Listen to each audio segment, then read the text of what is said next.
It's so bright. Hello everyone. You may be wondering why I am in a noisy and seemingly abandoned school classroom at night.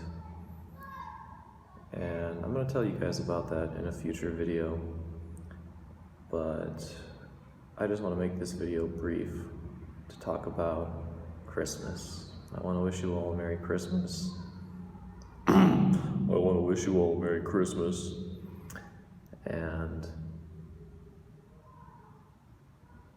I hope you watch this video after Christmas. I hope you have better things to do with your Christmas day than to watch YouTube. If you don't, that's okay too. And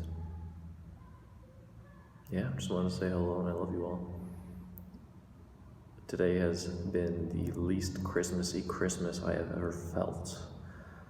I am here in Morocco, and I'll tell you guys a little bit about Morocco for this video.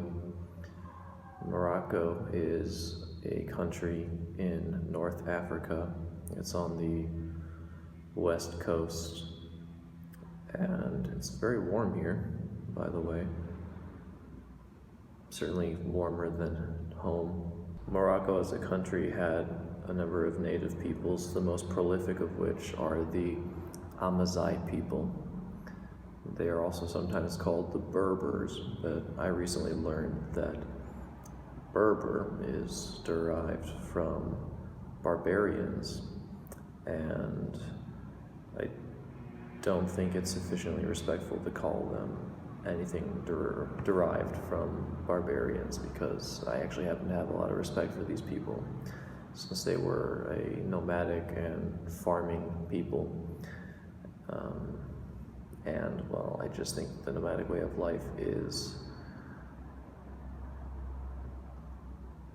not to be disrespected so carelessly.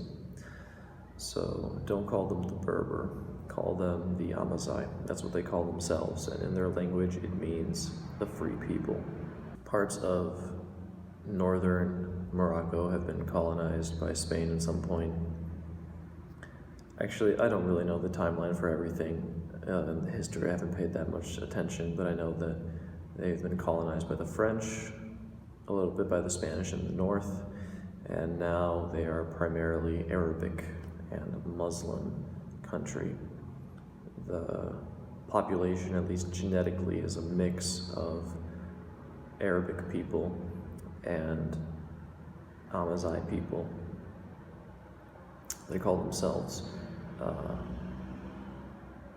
Arabanized Berbers. That's the technical term they use in the demographic statistics, I believe. I've met a small number of people who identify as the traditional Amazigh, and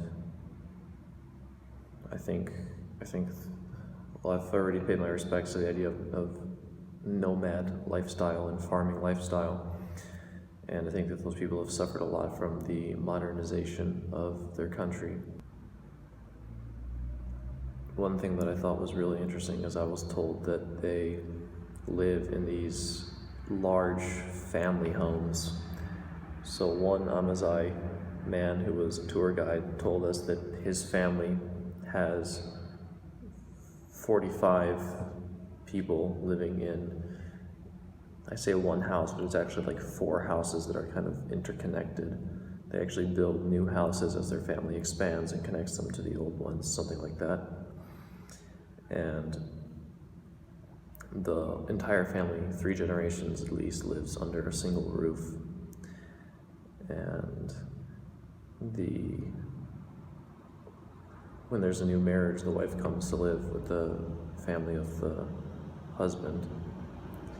And the grandparents, there's a single couple, the oldest grandparents, I guess, would be, the oldest paternal grandparents then, would be the patriarch and matriarch of the house, and so whatever the grandfather says goes as far as rule in the house. And as for the grandmother, and I thought this was very interesting, the grandmother is the person who everybody tells their secrets to.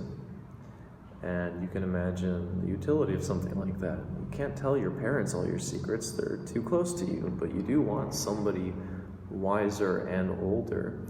And the grandmother also knows the personalities of the family so well. And the grandmother also busies herself with being involved in the community. And she's actually the one who chooses who the sons will marry in traditional, or at least that's how it was traditionally. She, because she knows best, because she knows everybody in her family really closely, and she knows the personalities of people really closely. And well, I think of that, and I think there could be a lot of problems with that, because what if the grandmother is a narcissist or otherwise pathological? But I have a feeling that when you live your life structured in an ancient way, that pathology is much less common. Maybe that's ignorant, but those ways of life evolved over thousands of years, so I have to think there's something to them. I'm learning a little bit of Arabic as I'm here. I've learned how to say, hello, thank you, beef, and I'm picking up another handful of words here and there slowly. So that gives you a little bit of an idea about the country that I'm in.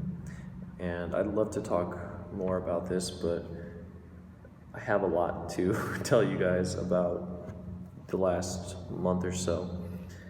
But so much has happened so fast, and I want to keep these videos kind of short, so for another time. For now, I'd just like to say that I will hopefully be making another video and more videos in the very near future. And this video is just primarily to wish everyone a Merry Christmas. And that's it, a Merry Christmas. So be merry.